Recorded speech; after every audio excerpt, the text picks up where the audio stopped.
Today's program is brought to you by Ground News. Disclaimer: this video deals with sensitive and contentious topics, one of which is race. Scientific consensus affirms that race is a social construct with no real biological basis. The usage of the term race throughout this video has nothing to do with biology or science in any meaningful sense. Race is a human invention created to impose arbitrary hierarchical distinctions between people. Distinctions with very real consequences. And as this video progresses, we will see how many different supremacist ideologies, from Zionism to Nazism, flirt with such a construction to serve their specific goals.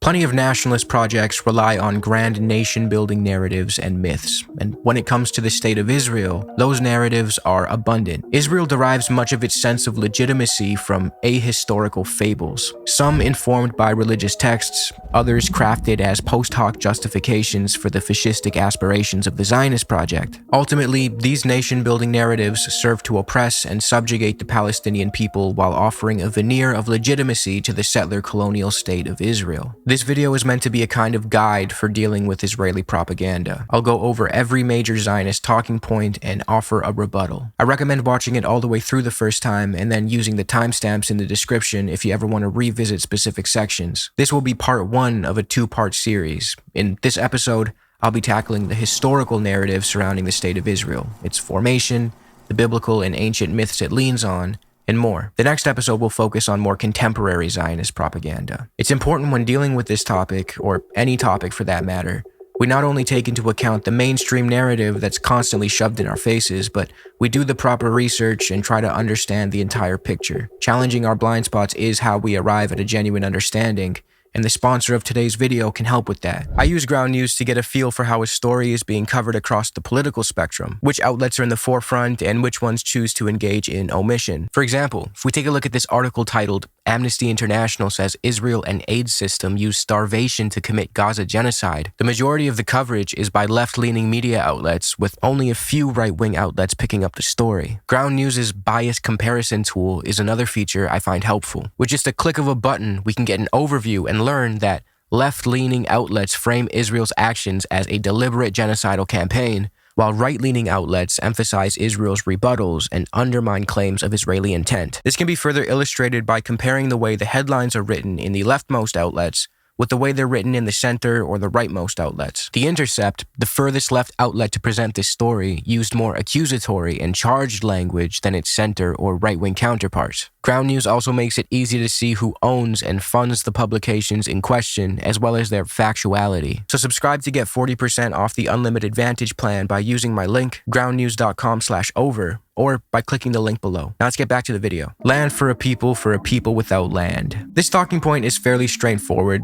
The idea is that Jews had nowhere to go, and the land of Palestine was nothing more than a barren desert waiting for their arrival. When many Jewish people returned to the Promised Land in the 1800s, the land was dry and barren. But just like the Bible says, Israelis have found unique ways to make the desert bloom and prosper. In actuality, Palestine had a thriving society well before the arrival of Zionist settlers. A notable region was that of Jabal Nablus during the 18th and 19th century Ottoman rule. Nablus, the legendary city within the region of Jabal Nablus, was more than just some important interior city, but it was the heart for regional trade and local manufacturing. It was the most important of the interior cities in terms of continuous settlement, density of population, economic activity, leadership role, and degree of autonomy within Ottoman rule, wrote Palestinian-American academic Bashara Doumani. He goes on to point out how features usually associated with so-called modernization, such as commercial agriculture, a money economy in the rural areas, differentiation within the peasantry, commoditization of land, and ties to the world market, were present in Jabal Nablus before they were supposedly introduced by the Egyptian occupation, the Ottoman Tanzimat, or Jewish colonization. Palestine even had its own legendary rulers like Zahir al-Umar, as well as its own unique political complexities and strategic alliances. By the 19th century, Palestine was even starting to develop its own nationalism and secularization movements, in which people from all backgrounds could unite in their shared territory, language, and history.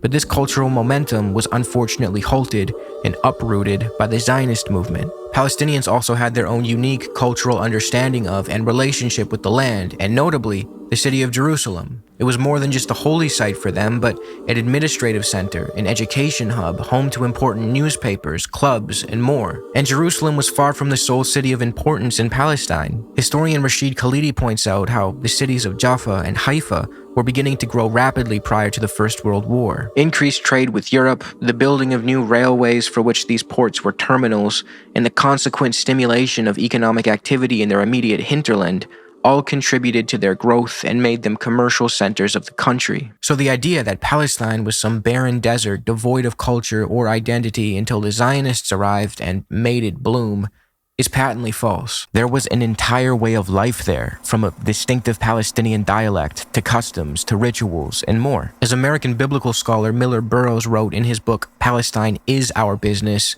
quite untrue is the statement that the majority of Muslims were Bedouins. Actually, most of the Palestinian Arabs, both Muslim and Christian, were farmers living in permanent villages. The rest were craftsmen, shopkeepers, and professional men living in the principal cities. Even in Turkish times, the density of the Arab population in Palestine, aside from the southern desert, was about that of the state of Michigan. By 1947, it had almost doubled, reaching a figure of nearly 1.3 million. Pretty sparsely populated, actually, because there wasn't a lot there. As for the claim that Jews were a landless people who had no choice but to return to their conveniently empty and totally uninhabited homeland, this is just the other half of the lie. As Israeli historian Ilan Pappé wrote, Palestine was a land without people goes hand in hand with the Jews were a people without land. Two sides of the same manufactured slogan. A slogan that served more as a marketing tool for Zionism than any kind of historical truth. Pappé even questions whether the early Zionist settlers can be understood as a people at all. He highlights how the very idea of turning Jews into a nation was more so pushed by Christian Zionists. These were Christians, often deeply anti-Semitic, who wanted Jews to quote-unquote return to Palestine in order to fulfill their apocalyptic fantasies about the second coming of the Messiah. But it wasn't just theology. Some also believed that supporting Jewish colonization in Palestine would produce reliable geopolitical allies in the region. For them, it was a win-win. They got to offload Jewish communities from their own countries and gain influence in the Middle East. Zionism, as we can see, was therefore a Christian project of colonization before it became a Jewish one, Pappé writes. Whether they came from the US, Britain, or Germany, these Christian supporters of Zionism pushed the return of the Jews long before modern political Zionism even emerged under Theodor Herzl in the late 1800s. So you might be wondering, what does all of this have to do with refuting the idea that Jews were a people without land? The point is this slogan was never a genuine description of reality. It was a coordinated narrative crafted by both Christian and later Jewish Zionists to justify a settler colonial project. It created a neat, moral-sounding myth to hide a violent reality. In truth, Zionism was a fringe idea among Jews at the time. In making the argument that the Jews were a nation belonging to Palestine and therefore should be helped to return to it, Pappé writes, they had to rely on British officials and later, military power. Jews and the world at large did not seem to be convinced that the Jews were a people without land. As Professor Yuri Ram puts it in his essay on Zionist historiography, where he demonstrates how nation-building myths and grand narratives helped shape the Zionist project and remain deeply embedded in the lore of the Israeli state to this day, he writes, the national features imputed to Jewishness by Zionism were not initially taken for granted or widely accepted by Jews in general, and therefore their later almost universal acceptance should be considered as an outcome of invention and persuasion and eventually Nazi persecution, rather than as a natural and inevitable evolution of Jewishness as such. In fact, at the beginning of the 19th century, the secular Jewish cultural elite explicitly rejected the attribution of national significance to their cultural affiliation and considered the nations among whom they lived as their brethren, and the states where they lived as their homelands. Some even suggested that all mention of the return to Zion be removed from the prayer book, and some actually performed this. At the other end of the spectrum, Orthodox Jews also rejected emphatically the attribution of modern national features to Jewish identity, and some later became extreme anti-Zionists. See, the truth is, Jews themselves didn't originally buy into the whole land without a people for a people without a land slogan. Palestine wasn't empty. and Jews had homelands. They lived all over the world, often in relative peace and harmony with their neighbors, notably in the Middle East before the rise of Zionism and colonialism, which sparked nationalist reactions from others in the region. Jews were often even seen as respected pillars in their communities, which we will get deeper into in a later segment. It's also true that Jews have been undeniably wrongfully persecuted and mistreated throughout time, primarily in Europe.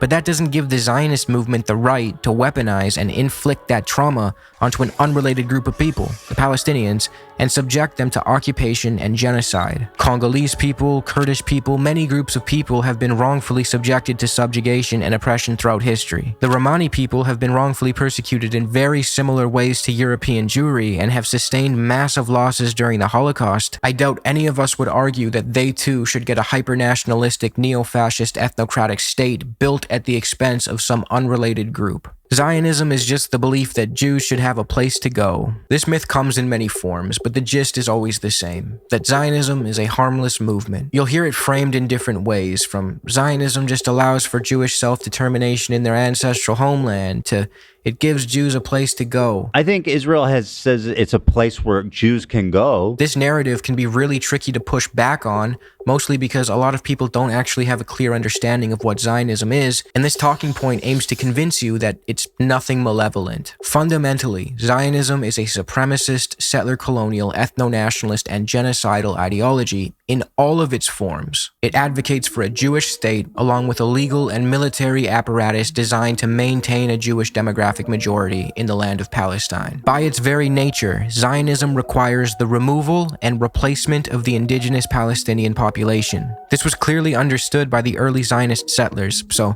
the idea that it was just a benign movement for Jews who wished to live peacefully alongside Palestinians is false. From the start, Zionists, left and right wing, knew their project would mean displacing the native population, and they did everything they could to achieve that reality. And don't worry, every claim that I'm making right now will be backed up with receipts in the next segment when we talk about the colonial nature of Zionism. Zionists today often claim that they were returning to a rightful homeland, but this too is a myth crafted to justify settler colonial aims. The original Zionists didn't even see Palestine as their only option. It was more or less chosen as a marketing tool. The father of modern political Zionism and Israeli national hero Theodor Herzl, who by the way was a secular Jew, as were most of the leading figures of his movement, can be seen in his pamphlet A Jewish State, weighing the pros and cons of a Jewish homeland in either Palestine or Argentina, saying he'd take either one. Shall we choose Palestine or Argentina? Argentina is one of the most fertile countries in the world, extends over a vast area, and has a sparse population and a mild climate. The reason he landed on Palestine was mostly branding and the marketability of the religious connotations Palestine invokes. The very name of Palestine would attract our people with a force of marvelous potency, he wrote. Herzl's deliberation between the two radically different countries seriously undermines the narrative that Zionism was always a movement to return Jews to their ancestral homeland in Palestine. Another pernicious aspect of Zionism is that it transforms members of the Jewish identity into a nation, even a kind of race of people. Jews worldwide, no matter where they're born, are instantly considered part of the nation of Israel and are immediately eligible for Israeli citizenship under the 1950 Law of Return. Meanwhile, Palestinians born in Palestine are excluded, and their UN-affirmed right of return is denied. See, when the Palestinians were ethnically cleansed from their lands in 1948, the UNGA issued Resolution 194 stating that they, as well as their descendants, ought to be able to return to the homes and land they lost, or, if they choose, be compensated.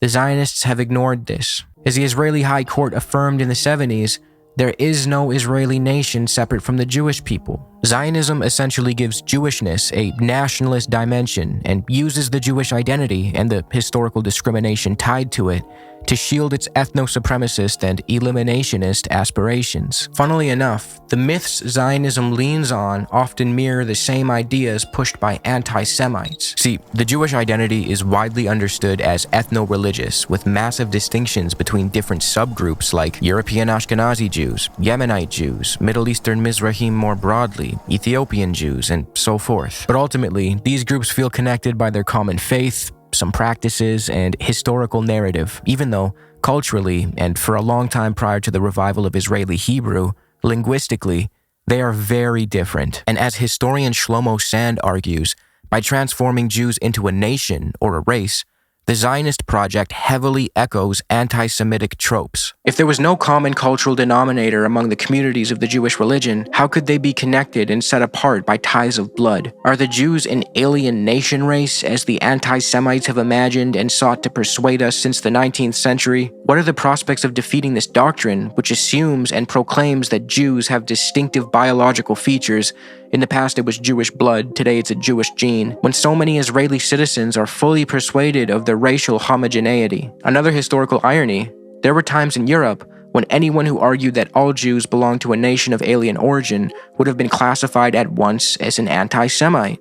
Nowadays, anyone who dares to suggest that the people known in the world as Jews, as distinct from today's Jewish Israelis, have never been and are still not a people or a nation is immediately denounced as a Jew hater. Sand illustrates perfectly in that passage how Zionism not only harms Palestinians, who are very clearly its primary victims, but also Jews by weaponizing and bastardizing their identity and ultimately feeding into anti-Semitic tropes. Another example of how Zionism flirts with the same ideological space as Nazism comes from one of the movement's key figures, Ze'ev Jabotinsky, who openly expressed belief in unchangeable racial traits among Jews. A Jew brought up among Germans may assume German custom, German words. He may be wholly imbued with that German fluid, but the nucleus of his spiritual structure will always remain Jewish, because his blood, his body, his physical racial type are Jewish. It is impossible for a man to become assimilated with people whose blood is different from his own. And then he goes on a weird diatribe about how mixed marriages ruin racial purity. This is Nazi shit, nearly word for word. But again, Zionism is, at its core, a similarly ethno-supremacist ideology. There is no form of it that is benign or harmless. If Zionism were simply the idea that Jews should be able to live in Palestine,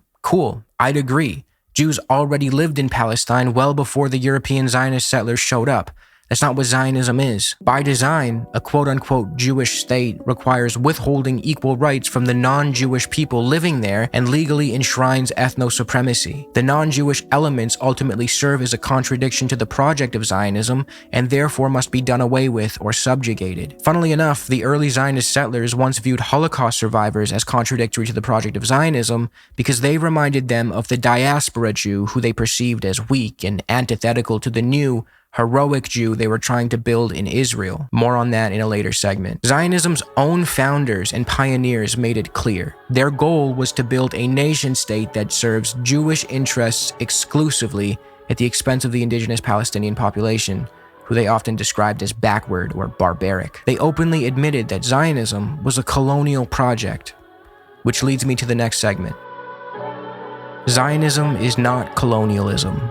This is an incredibly easy one to refute, as I've already mentioned. The founders, pioneers, and important figures of Zionism openly referred to their aspirations as colonial. They even shamelessly used the word. Theodor Herzl, remember him from earlier, penned a letter to infamous colonizer Cecil Rhodes in 1902 where he asked for Cecil's help and openly referred to Zionism as something colonial. In the letter, Herzl can be seen asking Rhodes to put his stamp of authority on the Zionist plan. Keep in mind, Cecil Rhodes is like the LeBron James of doing colonization. But this wasn't the only time Herzl made clear his colonialist ambitions. In his famous pamphlet, The Jewish State, he wrote, "We should there, in Palestine, form a portion of a rampart of Europe against Asia, an outpost of civilization as opposed to barbarism. We should, as a neutral state, remain in contact with all of Europe, which would have to guarantee our existence." Aside from Herzl, important Zionist figures like Ze'ev Jabotinsky, the founder of the revisionist Zionist movement, referred to Zionism as colonial an ungodly amount of times. Here's an excerpt from his essay, The Iron Wall, where he says, "We cannot offer any compensation for Palestine. Therefore,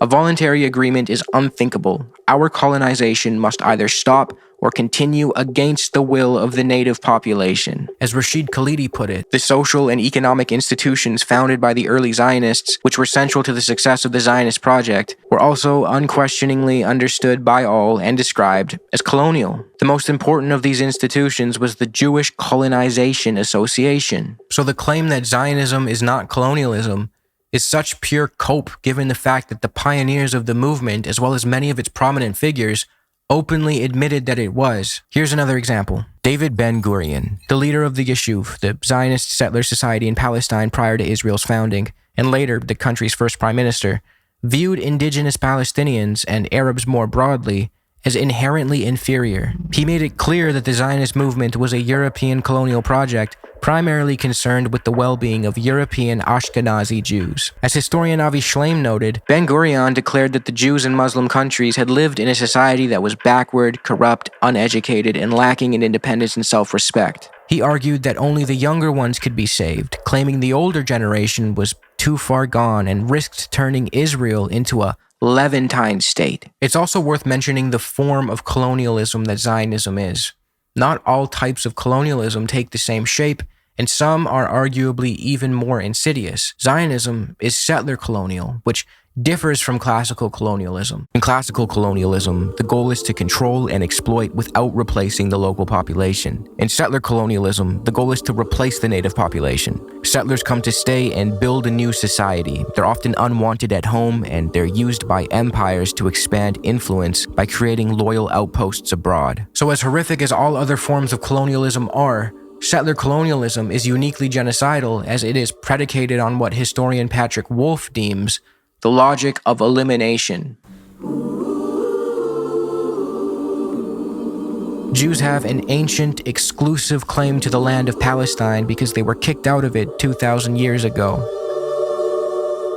This talking point goes hand in hand with the previous one, as some use it to argue that Zionism is actually a decolonial movement, reclaiming Palestine as the exclusive ancestral land of the Jewish people, which they claim was somehow colonized by Palestinians. But this is less rooted in historicity and more of a propaganda talking point. The idea of an unbroken, direct lineage between modern Jews and the ancient Israelites who were supposedly exiled from the Promised Land thousands of years ago, only to later return and negate the exile, is a common narrative among Zionists. It rests on the heavily debated presupposition that there is a direct, genetic, and exclusive connection between contemporary Jewish communities and the people of ancient Israel. This is often accompanied by the claim that ancient Israel was once home to a powerful, united monarchy under Kings David and Solomon, and that modern Jews are its descendants. I guess some Zionists believe that descent from this united Israelite kingdom somehow strengthens their claim to the land of Palestine. But modern archaeology inconveniences this narrative. First, we'll challenge the idea that a powerful, united monarchy of Israel ever even existed. Then, move on to the supposed unbroken genetic link between contemporary and ancient Jewish people. Israel Finkelstein, a prominent archaeologist at Tel Aviv University, argues in his book, The Bible Unearthed, that many monumental structures and cities traditionally dated to Solomon's era were misdated and should instead be attributed to the time of the Omride dynasty. This suggests that the so-called United Monarchy of Israel was more of a literary creation than a historical reality. The Bible Unearthed argues that this reading effectively negates the idea of a powerful and unified Israelite monarchy because if the primary archaeological evidence is redated to a later period, then the basis for such a kingdom is removed, leading to reverberating implications. Finkelstein and his co-author Neil Asher Silberman go as far as to suggest that Kings David and Solomon, often imagined as the great monarchs of this ancient United Kingdom, were likely, in political terms, little more than hill country chieftains whose administrative reach remained on a fairly local level. As for the claim of an unbroken link between the supposedly exiled ancient Israelites and contemporary Jewish folk, that too is heavily debated and not so black and white. See, this particular form of nation building and narrativizing, the idea of coming from an ancient, respectable lineage, is not unique to Israel. As historian Shlomo Sand puts it, just as the inhabitants of modern Greece saw themselves as the biological descendants of Socrates and Alexander the Great, and as influential textbooks have transformed the ancient Romans into typical Italians, the state of Israel equally engages with narratives to justify its existence and build up nationalist fervor about it. For Israelis, specifically those of Jewish origin, such mythologies, like those of the aforementioned Greeks and Italians, are far-fetched, whereas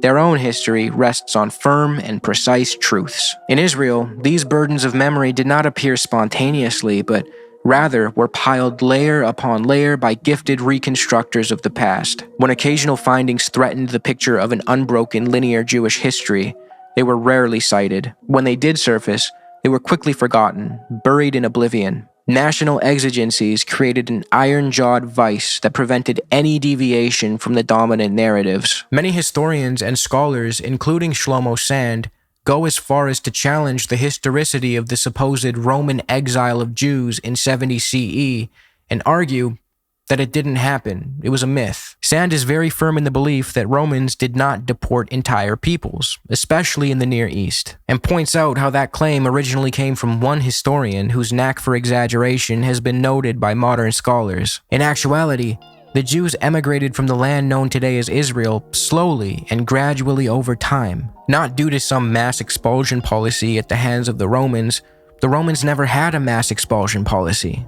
In fact, the dispersal of Jews predated the destruction of the Second Temple by the Romans. By 70 CE, Jews had already been living elsewhere. Sand and co. argue that this myth was more so used to help transform adherents of the Jewish faith into a nation of people so as to serve nationalistic purposes. A close examination of the historical event that apparently engendered the second exile in the year 70 CE, and an analysis of the Hebrew term gola, exile, and its connotation in late Hebrew, indicate that the national historical consciousness was a patchwork of disparate events and traditional elements. Only in this way could it function as an effective myth that provided modern Jews with a pathway to ethnic identity. The ultra-paradigm of deportation was essential for the construction of a long-term memory wherein an imaginary, exiled people race could be described as the direct descendants of the former people of the Bible. The myth of uprooting and exile was fostered by the Christian tradition from which it flowed into Jewish tradition and grew to be the truth engraved in history. Sand and many other historians like Nur Mashala make the case that instead of a mass exile of Jews by the Romans, they actually stayed in the region and eventually converted to Islam, which opens up the door to the fact that Palestinians in Israel today can make a much stronger argument for their descendancy and ancient link to the land, especially in comparison to figures like Ben Gurion and Golda Meir, whose ancestry for generations comes from Eastern Europe. However, as Sand responsibly reminds us, any population that has existed in a region for thousands of years has mingled with its neighbors, its captives, or its conquerors. So making these grand historical arguments of unbroken genetic links and sole descent as a way to argue for an exclusive claim to a land is not something serious historians should be entertaining. Sand goes on to show how, by referring to the work of scholar Chaim Milikowski dealing with contemporary rabbinical sources, the term exile in the 2nd and 3rd century CE originally referred to political subjugation, not deportation. He then builds off the works of historian and professor at Hebrew University Israel Yuval and explains how the renewed Jewish myth about the exile in fact arose fairly late and was due mainly to the rise of Christian mythology about the Jews being exiled in punishment for their rejection and crucifixion of Jesus. Sand goes on to write, "The myth of exile began to be slowly appropriated and integrated into Jewish tradition, with the triumph of Christianity in the early 4th century CE, when it became the religion of the empire. Jewish believers in other parts of the world also began to adopt the notion of exile as divine punishment. The concept of exile took an outright metaphysical connotation within Jewish traditions, going far beyond simply being away from one's homeland. Exile, in fact, was anywhere, even in the Holy Land." This clearly illustrates how exile was originally less a material descriptor in Jewish tradition, but more so a metaphorical one that later became crucial in selling the Zionist project by transforming it into a story of physical displacement and the need to return to Zion. Sand's argument is not that Jewish people didn't suffer or weren't historically mistreated. It's that the idea of a mass, uniform expulsion is less rooted in accurate history and more so a post hoc construction to help create the idea of a single, unified people race that is now weaponized by the Zionist project. He then goes on to argue that the migration and incredible growth of the worldwide Jewish population over centuries is better explained by conversion to Judaism rather than by direct descent from the ancient Israelites. He reminds us that Judaism did, at one point, actively engage in proselytizing. Nur Mashalha corroborates this claim in his 2018 book, Palestine, A 4,000-Year History. But to wrap this section up, even if everything Sand, Finkelstein, and all the other historians put forth is proven to be incorrect in the face of some new hypothetical evidence, that wouldn't change the fact that the ancient Israel argument is a bad argument.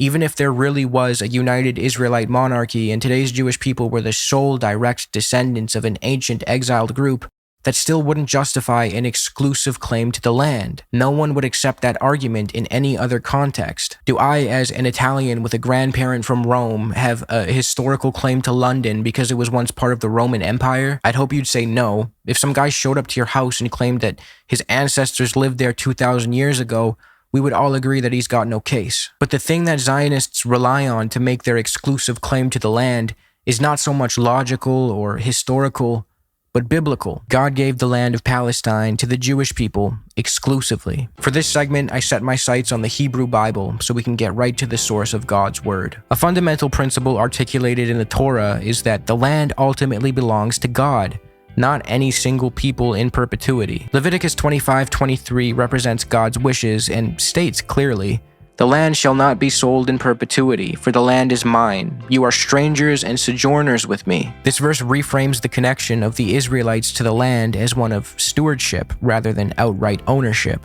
The Israelites' relationship to the land is portrayed as conditional in the Bible, based on covenantal obedience, not absolute ownership. And given that the Israelis today break almost all of God's rules, from killing to theft to occupation, I'd say they aren't being all too obedient at the moment. There is no divine, unconditional right to the land given by God in the Bible. Deuteronomy 28 lists blessings for obedience and curses for disobedience, stating that those who disobey God's covenant are to be exiled from the land. As Leviticus 18:28 reaffirms, the Israelites are to be vomited out if they break the covenant or defile the land. I would say that constantly bombing the daylights out of your holy land probably counts as defiling it, and doing a genocide most likely is not in compliance with the covenant, given that bloodshed and murder are constantly portrayed as defiling or polluting the land, as is shown in Numbers 35:33-34. Clearly, the land is depicted as morally reactive and willing to expel the unjust. Aside from all this, the biblical text also contains provisions for the inclusion of non-Israelites. In Ezekiel 47:22-23, God's vision of a restored Israel commands that the land be divided as an inheritance for both the Israelites and the strangers who sojourn among you, and that these strangers shall be to you as native born among the children of Israel. They shall have an inheritance with you among the tribes of Israel. This passage directly contradicts the idea of an ethnically exclusive right to the land. Another point worth mentioning here is that Zionists rely heavily on this biblical superstitious talking point, but ignore the fact that many of the pioneers of political Zionism were secular or atheists. David Ben-Gurion, the leader of the pre-state settler society in Palestine and later the first prime minister of Israel, openly referred to himself as an atheist, which reminds me of this pertinent quote from Ilan Pappé. The secular Jews who founded the Zionist movement wanted paradoxically both to secularize Jewish life and to use the Bible as a justification for colonizing Palestine. In other words, they did not believe in God, but he, nonetheless, promised them Palestine. Israel was formed due to the Holocaust. This is a common talking point, but it's inaccurate. The Zionist movement that colonized Palestine started way before the Holocaust. In the late 1800s, the first Zionist settlers arrived in Palestine in 1882 in a wave of immigration called the First Aliyah. The next wave of immigration, the Second Aliyah, took place after, and the settlers consisted mostly of frustrated communists and socialists who now saw Zionism not only as a solution for the Jewish problem, but also as spearheading communism and socialism through collective settlement in Palestine. As Pape put it, many of these Jewish settlers were victims of anti-Semitism in Europe, but as we've already established, Zionism was not a popular solution to the problem of anti-Semitism among Jewish people at the time. Many believed that communism would better alleviate their issues by remedying class disparities and eventually solving anti-Semitism in Europe. The Bundists, a Jewish socialist group from the late 1800s, rightfully understood from the jump that Zionism would, in the long run, actually harm the Jewish plight more than anything. And they were right. Zionism is a failed project. A Jew in Israel is certainly less safe than they would be almost anywhere else in the world. Miller Burroughs wrote, "Until fairly recently, Reformed Judaism was on the whole anti-Zionist. The colonization of Palestine and the subjugation of the locals was in effect long before the rise of the Nazi regime in Europe. In fact, in post-war Israel, Holocaust survivors were often shamed for not resisting more forcefully, as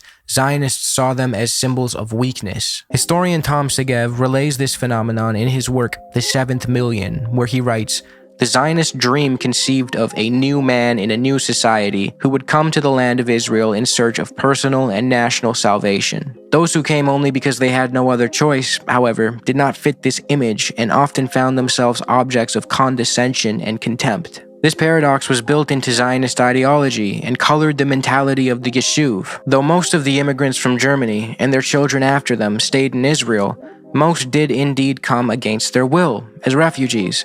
They were not Zionists. As a result, they found themselves from the start in conflict with the fundamental values of the Yishuv.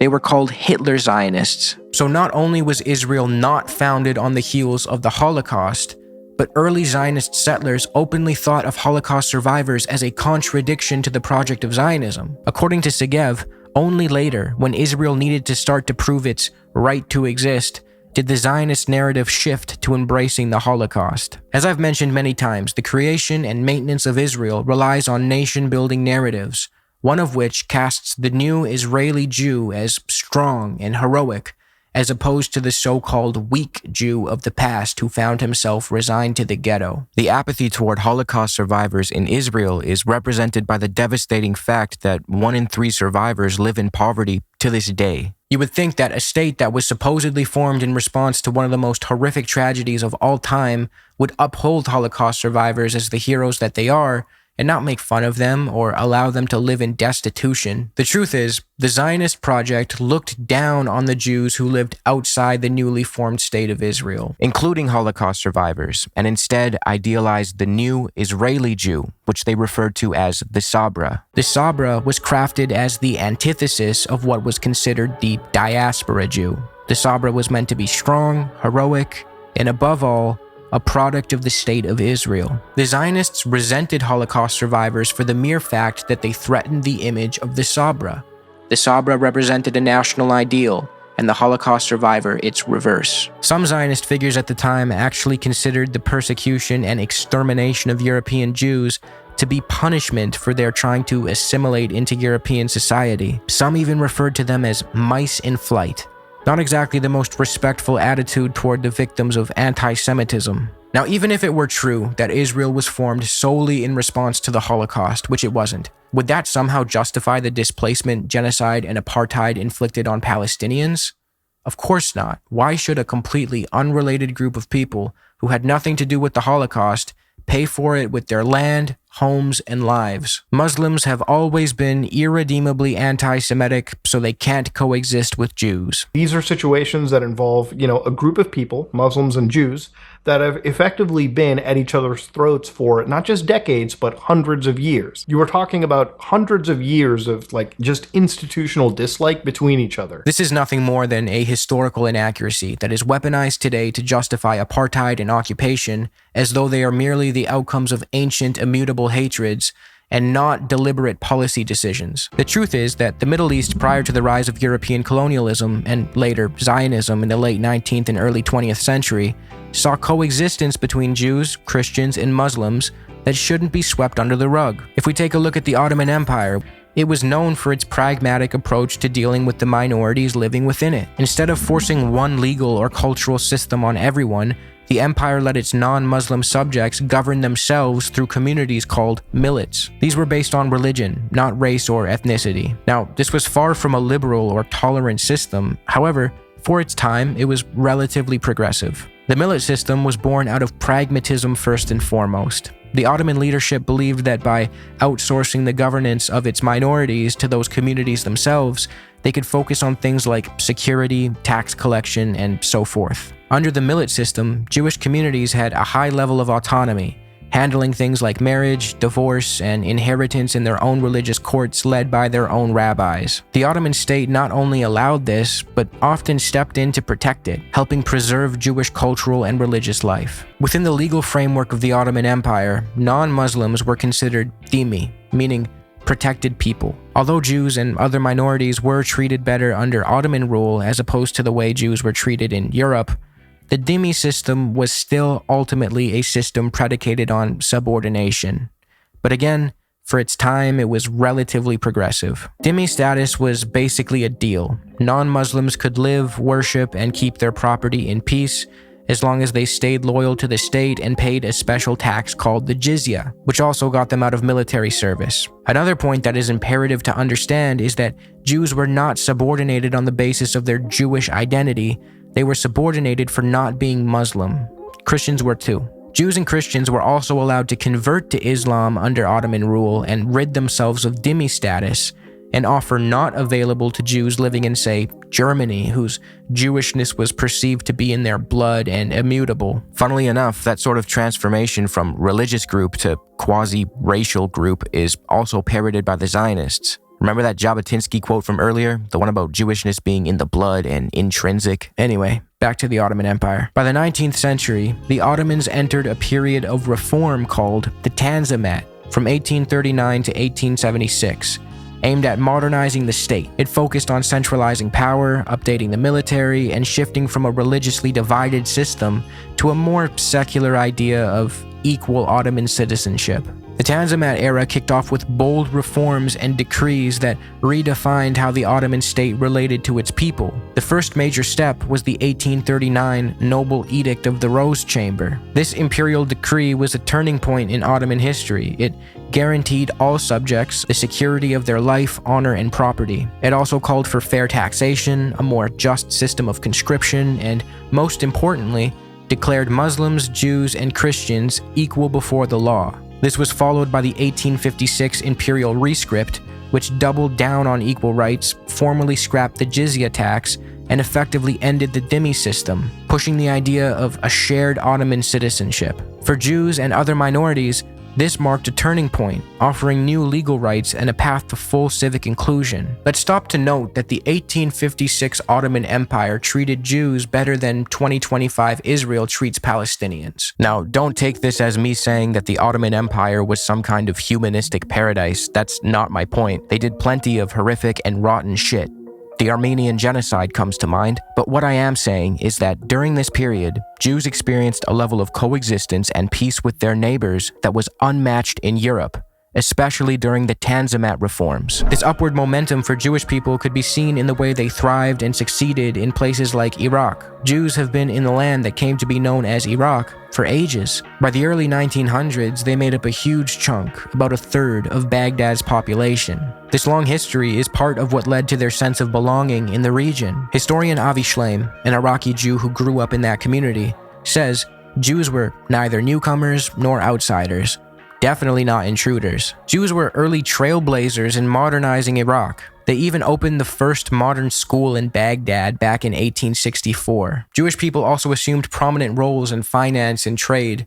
They were so central to their community's way of life that, as Shleim recalls, the major markets in Baghdad would shut down on Saturdays in observance of the Jewish Sabbath. And as Ottoman rule ended and British rule began, the new Iraqi constitution of 1924 further solidified the legal status of Jews in the region as full and equal citizens. Jews went on to have seats in parliament and positions at all levels of civil service. The Iraqi community even appointed a Jewish man as their first minister of finance. Sir Sassoon Haskel was his name, and he was responsible for negotiating fair oil deals with the British. Just goes to show that the community had immense faith in and respect for him. Avi Shleim and scholar Ella Shohat have touched heavily on the concept of the Arab Jew throughout their careers, arguing that it's a relatively recent phenomenon to view Arab and Jew as mutually exclusive categories. In their eyes, this shift is largely chalked up to the Zionist project and the division such a colonial endeavor sowed in the region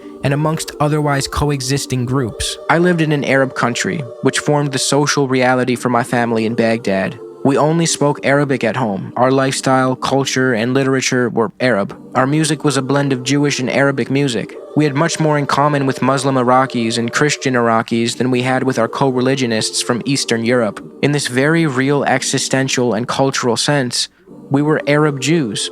I know the notion is controversial, and Israelis say it's an impossibility, but I don't see why, Shleim says. He even goes as far as to say that Jews of Arab lands are actually another victim of Zionism. after the Palestinians, of course. This is worth mentioning because Zionists will argue that the Jews from the MENA region were primarily victimized by Arab nationalism or Arab anti-Semitism, which gave rise to Zionism. The Arabs created 1 million Zionists because they're anti-Semitic. In actuality, the division and hostility that formed in the MENA region and the Arab nationalism that was born out of it was a response to Zionism, not the other way around. We'll expand on this topic as we address the next Zionist talking point, the double Nakba, also referred to as the Jewish Nakba. If the Jews didn't come from Europe after the Holocaust, they came from the surrounding Arab countries that expelled them in massive amounts following the 1948 war. In fact, there was more Jews displaced than Palestinians during the Nakba. The Dunning-Kruger effect is a cognitive bias in which people with limited competence in a particular... This talking point attempts to convince you that there was a uniform mass expulsion of Jewish people from the MENA region following the 1947 partition of Palestine and the subsequent 1948 war for Palestine. Often referred to as the Jewish Nakba or the double Nakba, this narrative is a propaganda tool aimed at diminishing the severity of the Palestinian Nakba by falsely equating it with the experiences of Jews in the MENA region. By advancing this dishonest claim, the Zionist project seeks to deflect criticism of its ethnic cleansing of Palestinians, shifting the focus to a supposed symmetrical event of Jewish displacement. In doing so, it attempts to absolve itself of blame and avoid responsibility for honoring the Palestinian right of return or providing compensation for what they lost. Avi Shlaim has a powerful passage refuting this harmful narrative in his book, 3 Worlds, where he writes, "The purpose of this narrative is to create a false symmetry between the fate of two communities. This narrative is not history, it's the propaganda of the victors. Honest history has to acknowledge the part played by all the governments concerned in causing this man-made tragedy. The main difference is that the Palestinian refugees, for the most part, were ethnically cleansed by the Israeli armed forces, whereas the Arab Jews, with a few exceptions, were given by the Arab governments the option of leaving or staying." This sentiment is corroborated by Israeli historian Tom Segev, who wrote, "Deciding to emigrate to Israel from one of the Arab countries was often a very personal decision, as it was in Europe. It was based on the particular circumstances of the individual's life. They were not all poor or dwellers in dark caves and smoking pits, nor were they always subjected to persecution, repression, or discrimination in their native lands. They immigrated for a variety of reasons, just as the ones who had immigrated from Europe, depending on the country, the time, the community, and the person." This suggests that Middle Eastern and North African Jews experienced a range of different living circumstances. Some were bad, some were relatively normal, in the words of Mossad agent Ephraim Shiloh, who visited North Africa to gauge the situation for himself. The double Nakba theory ultimately transforms the Jews of the Middle East and North Africa, or the Mizrahim, into a bargaining chip for the Zionist movement, a movement they, for the most part, originally wanted little to do with. This talking point erases the Mizrahim's rich, unique identities and, as Ella Shohat argues, imposes an Arab versus Jew binary. The double Nakba narrative relies on a racialized and monolithic understanding of both Arabs and Jews. It imagines a unified Arab world acting in concert to expel a unified Jewish people, which just isn't the case. In reality, Jewish emigration from MENA countries took place over the course of decades for many different reasons. And once those North African or Middle Eastern Jews made it to Israel, they were horribly mistreated by the racist Ashkenazi establishment. They were viewed as backward, primitive, and frequently referred to as bad human material, but more on that in a bit. This migration of Mizrahi Jews was triggered largely due to colonial Zionist settlers taking over Palestine and ethnically cleansing the native population, resulting in a reaction by other Arab communities in the region. Furthermore, the Zionist movement played a key role in speeding up the immigration of Middle Eastern Jews to Palestine. They did so through various methods, ranging from secret deals with heads of states, all the way up to false flag bombing campaigns in which Zionist actors would bomb Jewish targets in Muslim-majority countries and then blame the attacks on Muslims to instill panic and accelerate Jewish migration to Palestine. And don't worry, we will go into detail about this soon. Those who use the double Nakba talking point often leave out how the Zionist movement and the State of Israel actively put Jews across the region in positions of immense danger in order to create hostile environments for them and ultimately convince them to move to Palestine. To quote Pape, "The Holocaust destroyed European Jewish communities, leaving the population at 1/3 of its previous size. Moreover, most of the Jews in the US and Britain did not emigrate to Israel. They were too comfortable at home. That meant that the Zionists had to look east to populate their new Jewish state. But it was not easy to convince Arab Jews to leave countries in which they had, in many cases, been settled for centuries, if not millennia. They had prospered there, they had little experience of anti-Semitism, and felt as Arab as their neighbors. Zionists had to resort to an aggressive campaign of persuasion, often resorting to underhanded methods. Furthermore, the Jews who did move to Palestine were able to appropriate Palestinian land and property, while the Palestinians got ethnically cleansed and relegated to refugee status in perpetuity.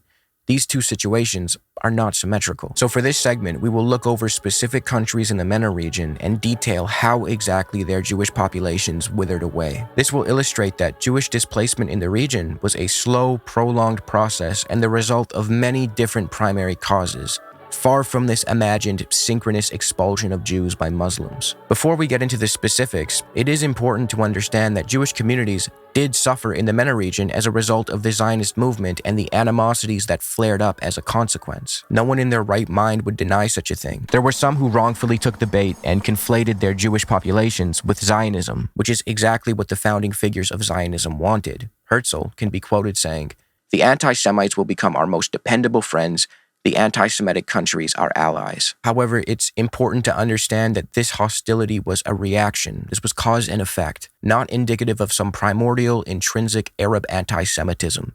It was the result of geopolitics. Last thing to keep in mind before we get going is that many of these MENA countries were under colonial rule during this time, so instead of just two state actors, Israel and whatever MENA country is in question, there was a third point on that triangle, the colonial power, typically France or Britain. In many cases, the colonial power actually complicated things and ultimately made the situation worse for the Jewish population living under their rule. Algeria is a good example. Algerian Jewry is probably the clearest example that debunks the whole synchronous expulsion from the Arab world narrative. What happened to them had more to do with how deeply tied they were to the French colonial system and the special treatment they got. The turning point was the Crémieux Decree of 1870, which gave French citizenship to the Jews native to Algeria, but not their Muslim, Arab, or Berber neighbors, who were kept as second-class indigenous subjects under the brutal Code de l'Indigénat. This decree completely changed the trajectory of Algerian Jews. It legally separated them from the rest of the population and tied them to France instead. They quickly adopted French language and culture, which only widened the gap between them and their Arab neighbors. Over time, this made them increasingly alienated from the growing Algerian nationalist movement, which saw them as aligned with the colonial oppressors. This, predictably, sparked some hostilities. When the Algerian War of Independence ended in 1962 and French colonial rule collapsed, nearly the entire Jewish population, about 130,000 out of 140,000, left for France, alongside over 800,000 European settlers, the Pieds Noirs. They weren't expelled by Arabs. They chose to leave because their legal status, identity, and future had been tied to France for nearly a century. They also feared that their non-Jewish neighbors would resent them for their close relations with the French oppressors, all thanks to French colonial policy. It is true that some Algerian Jews found themselves in horrible living conditions, but the vast majority were perfectly fine, as Tom Segev recounts in his book, The First Israelis. Only 30% of the Jews of Tunisia and Algeria had to be saved. The remaining 70% were in no danger. He then points out how the situation in Morocco was comparatively worse ever since 1948, but there were still Jews living normal lives and doing all right, further illustrating that Jews in the MENA region during that time period ought not to be viewed as a monolith. If we take a closer look at Morocco and examine the reasons for Jewish emigration, things took a turn for the worse after the creation of Israel in 1948. There were riots and rising hostility, not just in Morocco, but throughout many parts of the MENA region due to the Zionists' crimes against the Palestinians and the subsequent refugee crisis that took place. Still, the Moroccan government had rules in place to prevent the immigration of Jews, specifically from 1956 to 1961. Now, this wasn't out of some love for Jews or a desire to keep them around. It was mostly about economic concerns. The key to understanding why Moroccan Jews left is Operation Yakin from 1961 to 1964. This wasn't some sudden expulsion, it was a clandestine, organized migration deal between Israel's Mossad and King Hassan II of Morocco. Israel basically paid Morocco to let Jews leave. $500,000 up front and then $100 per person for the first 50,000 people, and $250 for each person after that. So yeah, it was basically a paid population transfer. Over 3 years, close to 100,000 Moroccan Jews emigrated. Most ended up in Israel, while some went to France or Canada. A lot of Moroccan Jews left by choice. Some were Zionists. Others just wanted better opportunities, but there was also immense pressure coming from the Zionist movement. Tom Segev points out that Zionist agents on the ground weren't always gentle, and in some cases, Jews, especially from rural areas in Morocco, were virtually taken aboard the ships by force. Israel needed Jews to emigrate because they needed what they referred to as human material to secure a demographic majority, exploit for labor, and fight in their wars.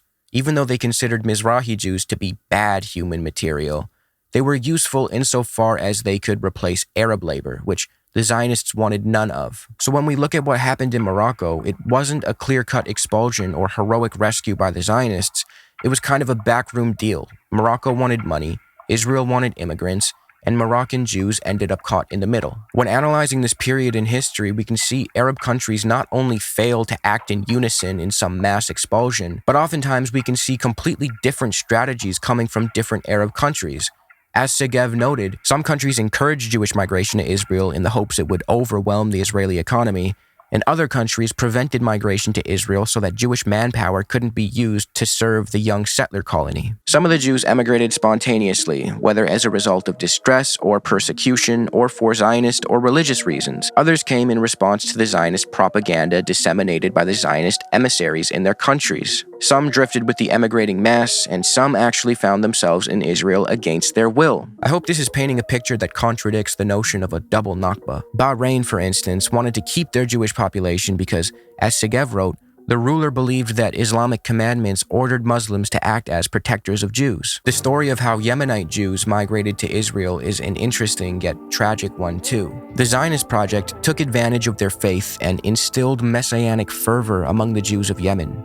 As Segev put it, some of them were desperately poor, subjected to oppression and discrimination, and for them, the passage to Israel was a liberation, but there were others who lived peacefully and at ease. As farmers, goldsmiths, craftsmen of all kinds, and merchants. There too, the Jews had to be encouraged to go to Israel, and there too, the messianic longings had to be organized. The way in which those longings were organized, as Segev notes, was through using local messengers who distributed missives of redemption to the Jewish communities, calling upon them to leave their homes and instructing them how to migrate. Itzhak Raphael, who headed the Jewish agency's immigration department, reported that Arabs had been hired to urge the last Jews of Yemen to depart. He did not say how the urging was done. The Jewish agency emissary in Aden, Shlomo Schmidt, asked permission to propose to the Yemenite authorities that they expel the remaining Jews from their country. Once they arrived in Israel, the Yemenites received some of the worst treatment and neglect among the Middle Eastern and North African migrants,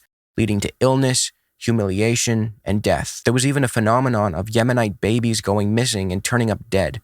Hundreds of them. To this day, the Israeli government has not properly addressed or atoned for this tragedy known as the Yemenite children affair. Mizrahi Jews during this period were expected to leave behind their ways of life, which the Ashkenazi establishment viewed as primitive, and a European culture was forced onto them. Haaretz once published, "The peculiar tragedy with these immigrants, Jews from the MENA region, in contrast to the bad human material from Europe," meaning Holocaust survivors, they referred to them as bad human material too, by the way, "is that there is nothing to hope for from their children either." Nothing like the quote-unquote safe haven for Jews calling Mizrahis and Holocaust survivors bad human material. Let's look quickly at Iraq before we end this segment. I've spoken ad nauseum about the Jewish emigration from Iraq on this channel. This video will go more in depth, but as a quick summary, Jews lived in the land known today as Iraq for millennia. As we've been over, they held positions of status and authority, and for the most part, were respected pillars of the community prior to the establishment of the State of Israel. The Zionist movement changed that, and,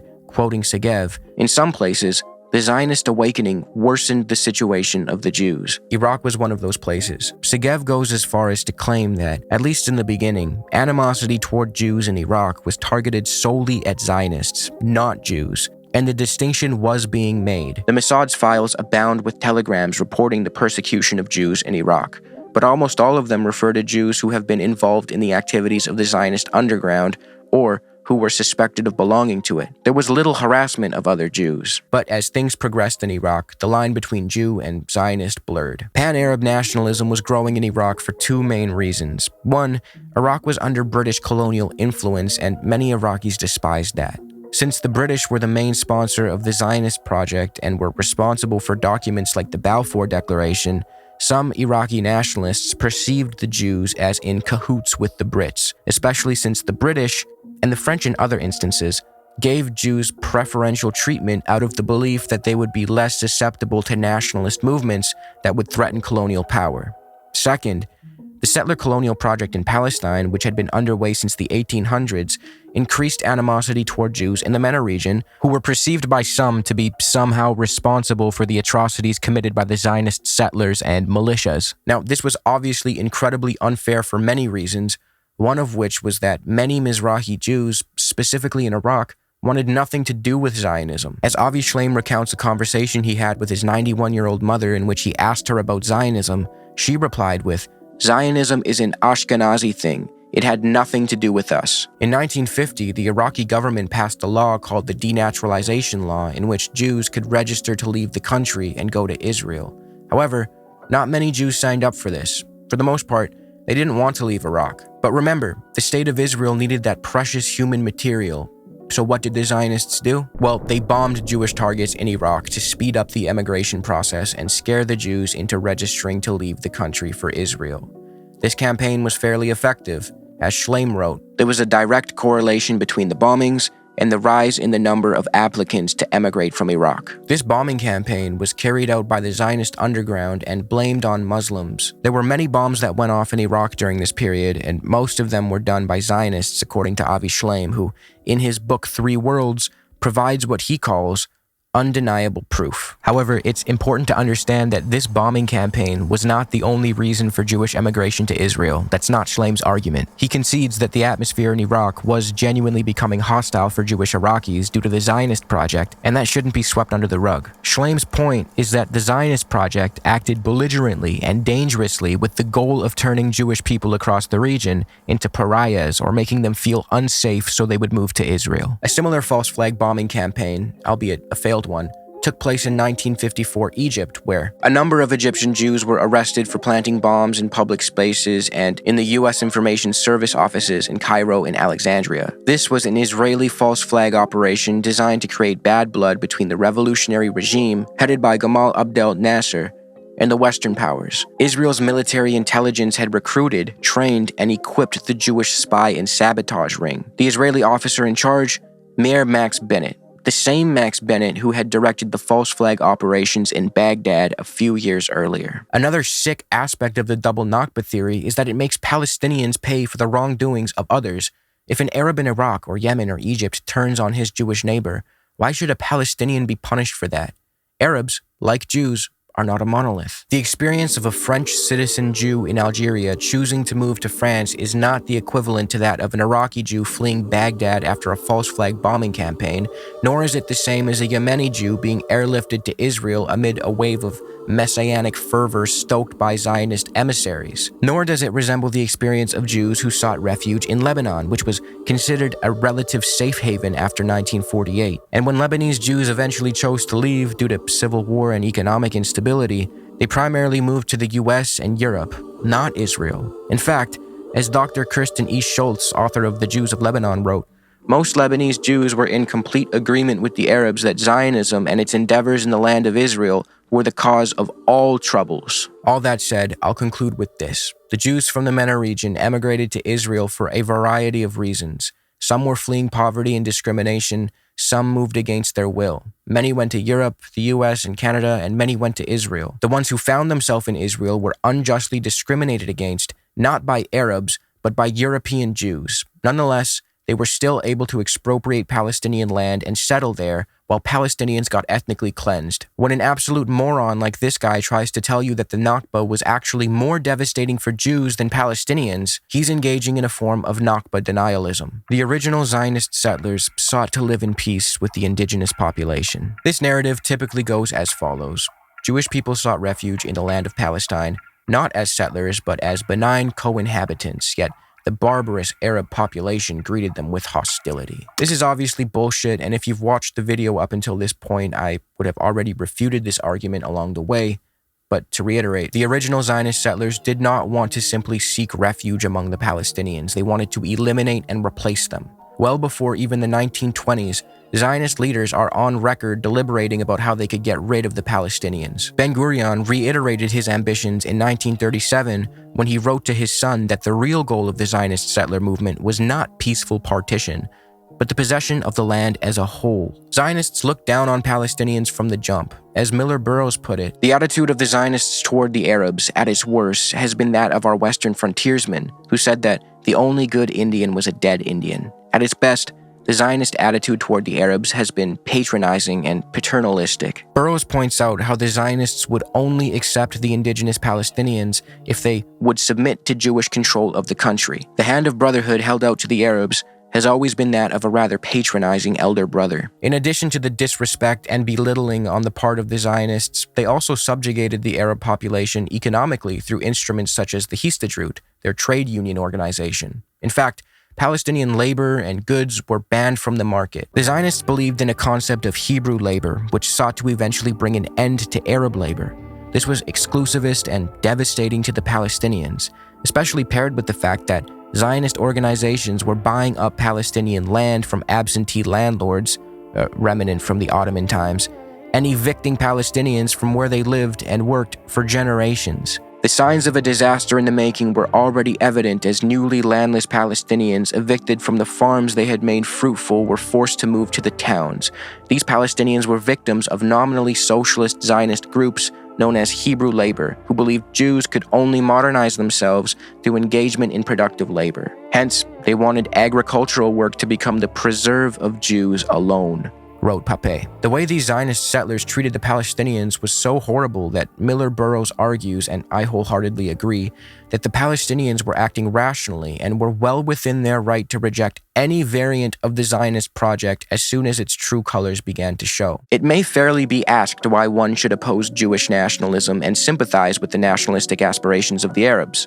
The answer is that the Jews are one in religion, but citizens of many countries, whereas the Arabs are one in culture, but belong to different religions, and the countries in which they aspire to self-government are their own native lands. The great trouble with Zionism is the attempt to be both a religion and a nation at the same time. The plan for Palestine, advocated by the Arabs, was a democracy with freedom of religion and complete separation of religion and the state, as in the US. Israel now claims to be a democracy with freedom of religion, but insists at the same time on being a Jewish state. The truth of the matter is, the Palestinians would have accepted the Jewish settlers and did accept them and work with them before their political claims and activities became clear. The Palestinians at first were warm and hospitable to the Zionists, offering them employment, shelter, and were open to working shoulder to shoulder with them, but the Zionists did not want that kind of cohabitation with the Palestinians. None of this would have happened if the Zionists had not claimed that Palestine belonged to them, and frankly avowed their intention to make it as Jewish as England is English, Burroughs writes. He follows this up by saying, whatever might have been possible if the Jewish national home had not expanded with such vigor and speed, any real friendly cooperation was soon out of the question. As Jewish immigration increased and the settlements were able to get along more and more without employing Arab labor, the common people grew more and more afraid that they would, as the report of the Shaw Commission put it, be deprived of their livelihood and pass under the political domination of the Jews. Certainly the Arabs wanted peace. They asked nothing, in fact, but to be left alone. So not only is it untrue that the Zionist settlers sought peaceful cohabitation, it's equally untrue that the indigenous Palestinians greeted them with animosity. Hostilities only arose after the malevolent ambitions of the Zionist project became clear. The Palestinian emancipatory movement is akin to a Nazi movement. You see? You see this picture, guys? That's an important Palestinian guy. I'm sure you've heard this talking point many times. It's commonly used by Zionists of all levels of notoriety, even Israeli prime ministers, from Naftali Bennett, who refused to sympathize with the plight of innocent Palestinians and instead chose to write them off as Nazis in a Sky News interview. Are you seriously keep on asking me about Palestinian civilians? What's wrong with you? Have you not seen what happened? We're fighting Nazis. To Israeli Prime Minister Benjamin Netanyahu, who infamously propagated the lie that It was actually the Palestinian Grand Mufti who gave Hitler the idea to exterminate Jewish people.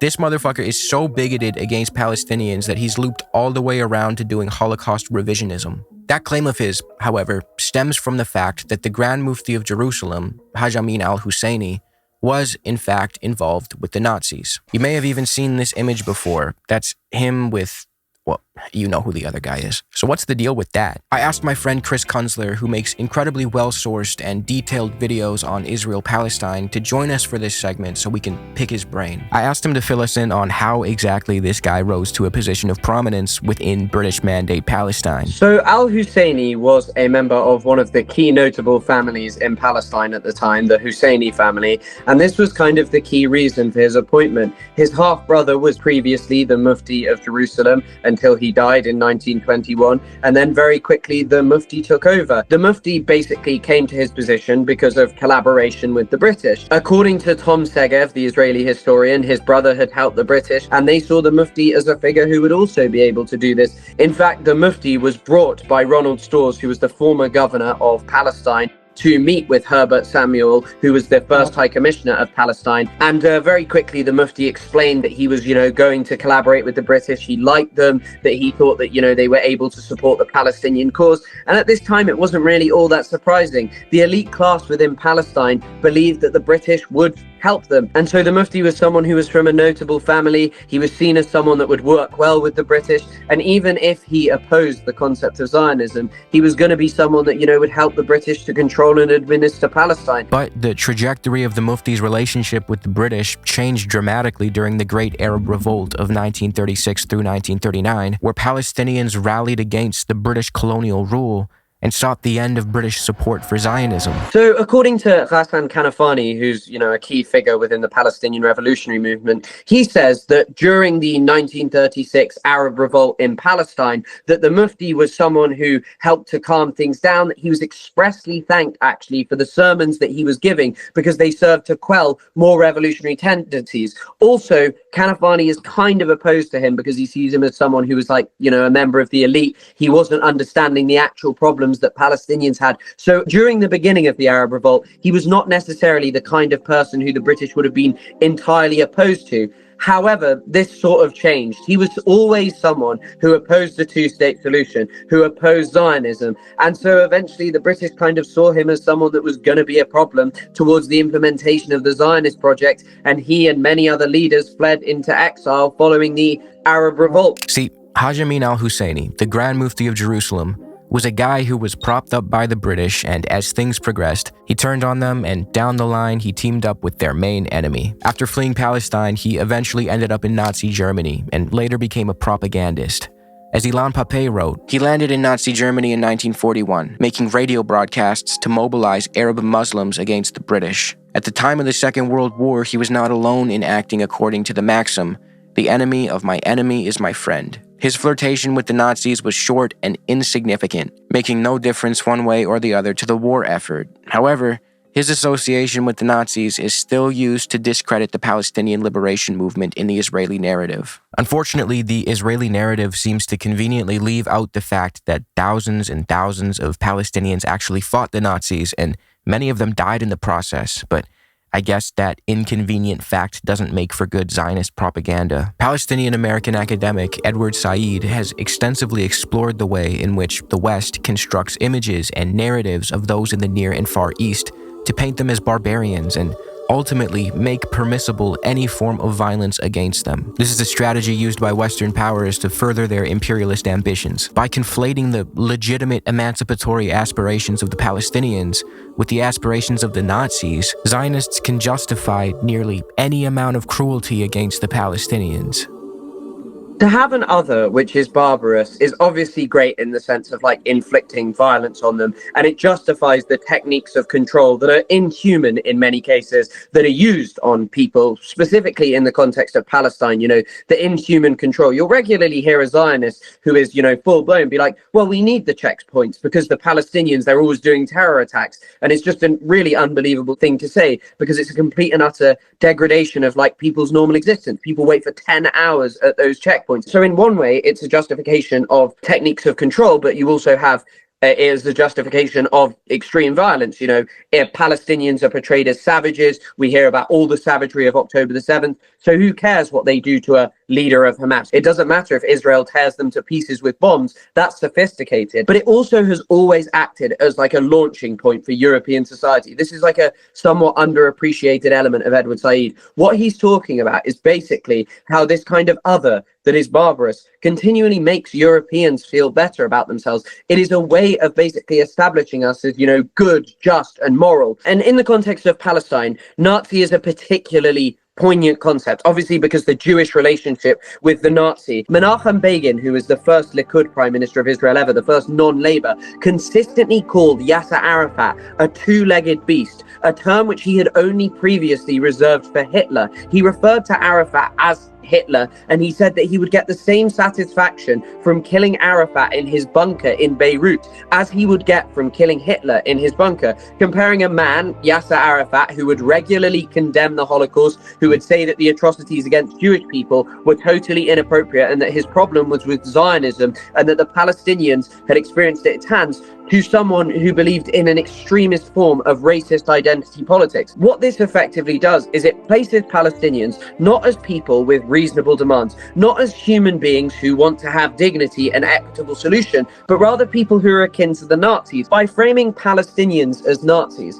kind of where you get to is this point where they are dehumanized. They are not people engaging in regular politics. They are evil monsters who need to be dealt with the same way that the Nazis were. So the reason that Zionists are so dead set on the Mufti is because this is the most concrete evidence that they have. Joseph Mossad notes an example of this where like fake evidence was produced as far back as the 1940s. The Jewish Agency in 1946 actually tried to show documents that the Mufti had been part of the plans to exterminate Jewish people in Europe with the Nazis. These documents were totally fake. The desperation to equate the Palestinian liberation movement with the Nazis not only harms the Palestinians, who were very clearly the main victims of such a conflation, but it also whitewashes and revises the ambitions of the Nazis. The Palestinians have a legitimate and noble pursuit. The Nazis absolutely did not. And to add to this, by refusing to actually analyze Nazism as the specific political ideology that it is, we risk failing to learn from history, and we miss the signs when a movement like Zionism so transparently mirrors Nazism. I've mentioned this before. Hitler is inspired by the killing of the Native Americans. He talks about gunning down Redskins and that being a brilliant thing. David Ben-Gurion says we'll go to Palestine and fight wilder Redskins. There's a very clear thread running between all of these things, and losing that is dangerous because you end up where we are today, which is watching a genocide play out live with full unequivocal support because certain human beings are just still judged to be immoral, unjust, and unworthy. Palestinians left voluntarily in 1948 because Arab leaders told them to. This is one of the sillier talking points on the list. The argument people try to make is that Palestinians weren't actually ethnically cleansed. They were supposedly told to leave by leaders of the Arab armies fighting on their behalf in 1948. It was the invading fucking Arab armies that told the Palestinians to leave and come back when the war was over. But this ignores the fact that Zionist plans to deliberately ethnically cleanse and replace the Palestinian population are well documented and were already underway before the Nakba. Even supposed voices of consciousness in the Zionist movement, like Burl Katz-Nelson, spoke of transferring the Palestinian population well before 1948. Keep in mind that the term transfer in this context is used euphemistically, as Palestinian historian Noor Mashallah points out, especially by figures like David Ben-Gurion, who used it as a substitute for expulsion. I mean, we could see the guy clear as day writing to his son saying that he's trying to expel the Arabs and take their place. Evil Danny DeVito over here wasn't that great at keeping it a secret. I'm going to really quickly read a few passages that refute this talking point. I could spend all day on it, but this video is already going to be insanely long, so I gotta speed things up. Shlomo Ben-Ami, who is not exactly an anti-Zionist in any capacity given that he's worked for the Israeli government, has refuted this narrative himself in his book, Scars of War, Wounds of Peace. It's not at all clear, as maintained by a conventional Israeli myth, that the Palestinian exodus was encouraged by the Arab states and by local leaders. Benny Morris found no evidence to show that either the leaders of the Arab states or the Mufti ordered or directly encouraged the mass exodus. Indeed, Morris found evidence to the effect that the local Arab leadership and militia commanders discouraged flight and Arab radio stations issued calls to the Palestinians to stay put, and even to return to their homes if they had already left. True, there were more than a few cases where local Arab commanders ordered the evacuation of villages, but these seemed to have been tactical decisions taken under very specific military conditions. They did not respond to an overall strategy either of the local Palestinian leaders or of the Arab states. It was the invading fucking Arab armies that told the Palestinians to leave. As Ilan Pappé explained, this myth, originally invented by the Israeli Foreign Ministry, was a way to dodge responsibility for the Palestinian right of return. At the time, the US government, especially under John F. Kennedy, was pressuring Israel to address the refugee crisis caused by its ethnic cleansing campaigns. To deflect blame, Israel hired researchers and scholars to fabricate evidence suggesting that it was Arab leaders, not Israeli terror organizations, who forced Palestinians to flee. One such scholar was Moshe Moaz, whose work Ben-Gurion cited as proof beyond doubt that Palestinians left because the Arab leaders instructed them to. But even Moaz later admitted that his research wasn't about historical accuracy. He was just fulfilling a political assignment. In his book, The Ethnic Cleansing of Palestine, Pappé further refutes this nonsense by writing, "Using primarily Israeli military archives, the new Israeli historians were able to confirm many cases of massive expulsions from villages and towns and revealed that the Jewish forces had committed a considerable number of atrocities, including massacres. The Israeli foundational myth about a voluntary Palestinian flight the moment the war started in response to a call by Arab leaders to make way for invading armies holds no water. It is a sheer fabrication that there were Jewish attempts, as Israeli textbooks still insist today, to persuade Palestinians to stay. As we have seen, hundreds of thousands of Palestinians had already been expelled by force before the war began, and tens of thousands more would be expelled in the first week of the war." See, in truth, Palestinians were victims of Israeli paramilitary organizations who carried out a premeditated ethnic cleansing campaign known as Plan Dalit, which entailed large-scale intimidation, laying siege to and bombarding villages and population centers,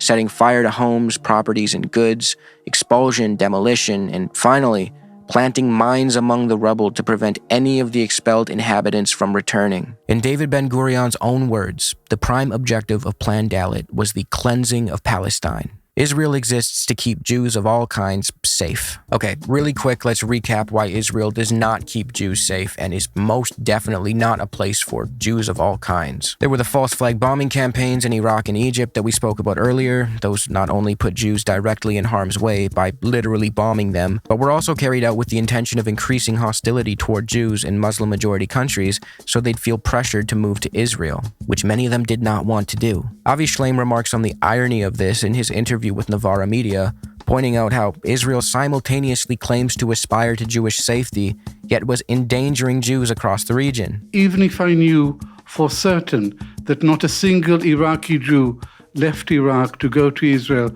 because of the bombs, I would still think this is a real indictment of the state of Israel, because Israel was created to provide a safe haven for Jews, not to be harassing and threatening Jews in other countries. Shleim goes as far as to claim that Jews today are much less safe in Israel than they are elsewhere, and on top of that, Israel generates anti-Semitism which harms all Jewish people, wherever they may be. There's no question that Jews in Israel today are less safe than anywhere else in the world. But it's much, much worse than that. It's much worse than that because Israel generates anti-Semitism. Israel is responsible for the upsurge of hostility towards Jews everywhere. It's common to hear people claim that Israel is the only place where Jews can be safe, but this is entirely untrue. My response to that claim would be, so safe that they need billions of US dollars for security reasons every year, mandatory conscription, bomb shelters, an Iron Dome, and more just to fight the people they perpetually oppress when those people inevitably retaliate? You think a Jewish dude in Brooklyn is in more danger than a Jewish dude in Israel? Give me a fucking break. And to be clear, it's unsafe not because of some barbarous sea of Arabs, but because Israel is an aggressor and oppressor in the region, and colonialism breeds violent resistance. Also, let's not forget about the aforementioned mistreatment of Mizrahi Jews, the transit camps, the Yemenite children affair, the exploited labor, the constant rhetoric about Jews from the MENA region being primitive and backward.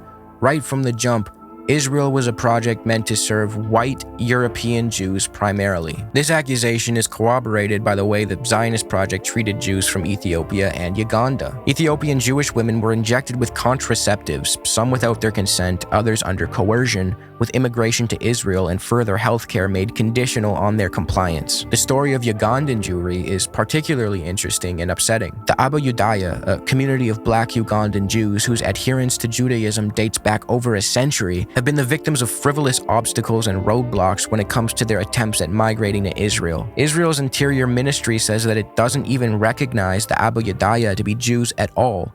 This is quite strange given their 100 years of adherence to the Jewish faith. In stark contrast to the bureaucratic hurdles and, let's be frank, racism the Ugandan Jews faced, South African converts were able to move to Israel relatively smoothly. See, when the South African apartheid ended, some white South Africans didn't want to live in a democratic society, so they made the decision to move to another apartheid regime, Israel. They converted to Judaism and successfully made the move with little pushback from the Israeli state. This Ugandan creator, who is apparently one of the many children of the late Ugandan dictator Idi Amin, made a quick video talking about the subject, and I'll link it below. The Balfour Declaration settles it. This is a bit more of a niche talking point, but some Zionists will invoke the authority of the British, specifically the Balfour Declaration of 1917, as though that grants the Zionist movement any actual form of legitimacy. The truth is, the British were making all sorts of contradictory promises back in the day. The Mahmoud Hussein correspondence of 1915 to 1916 saw the British promise to recognize Arab governance in the region post-World War I in exchange for the Sharif of Mecca launching a revolt against the Ottomans. This correspondence came before the Balfour Declaration, yet it's not treated with any actual authoritative weight. Furthermore, if we're in the business of respecting the Balfour Declaration, Noor Mashala reminds us that the Declaration affirms that the rights of non-Jews are to be respected. Why the cherry picking about which parts of the Balfour Declaration are important? At the end of the day, the Balfour Declaration was written and backed by notorious anti-Semites who wanted Jews out of their country so they could serve instead as regional allies in the Middle East. This document shouldn't be treated with any real legitimacy. The 1967 Six-Day War was a war of no choice. The myth goes like this.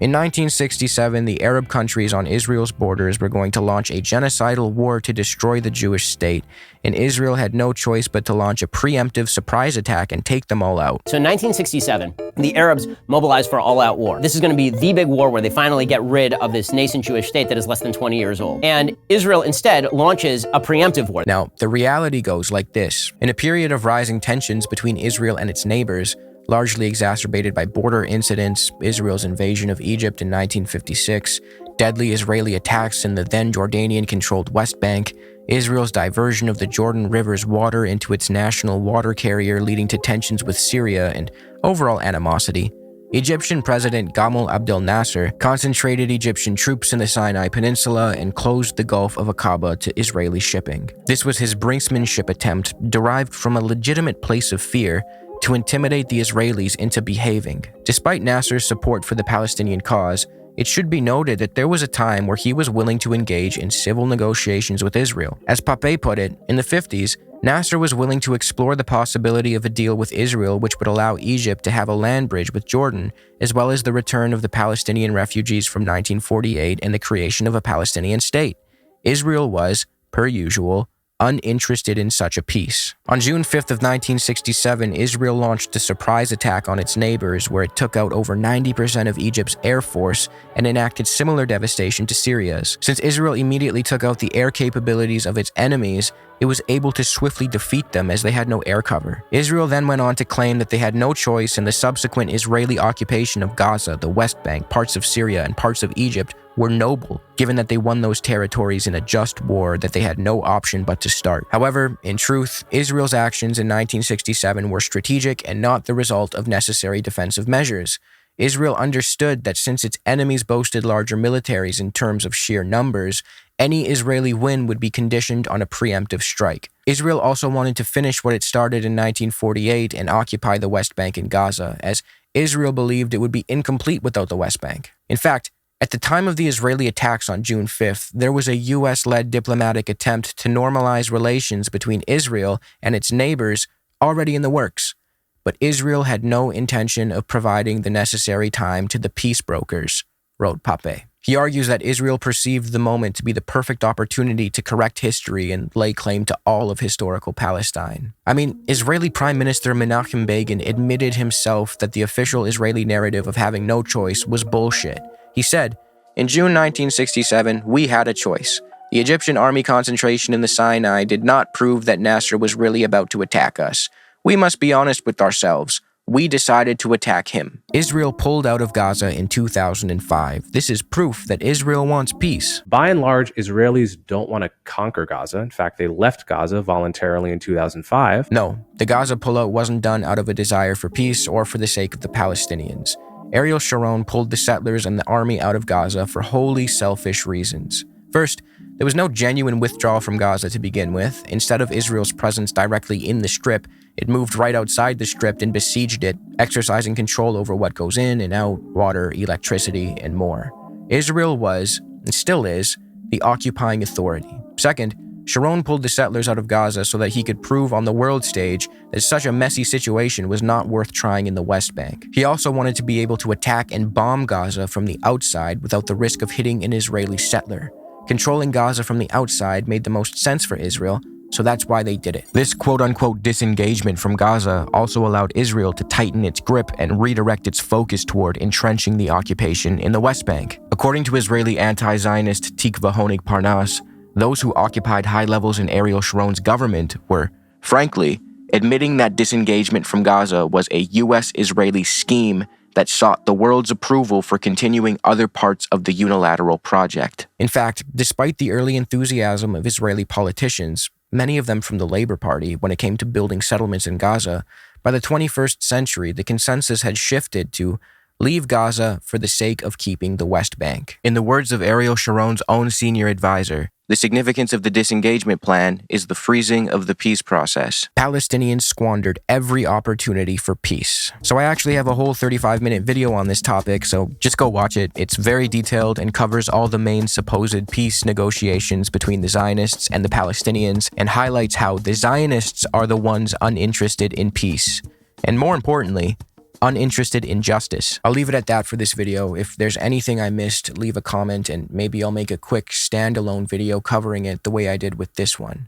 Keep an eye out for the next video where I do exactly what I just did here, but for contemporary Zionist talking points. I'll add all these videos to a Refuting Zionism playlist so you have access to them all in one place as I keep adding to this project. Thanks to my supporters on Patreon, with a special written thanks to those top-tier patrons. If you're interested in the occasional extended, uncut video, access to my scripts, the ability to vote for which video comes next, and soon, weekly Q&A live streams, then consider becoming a patron. Thanks.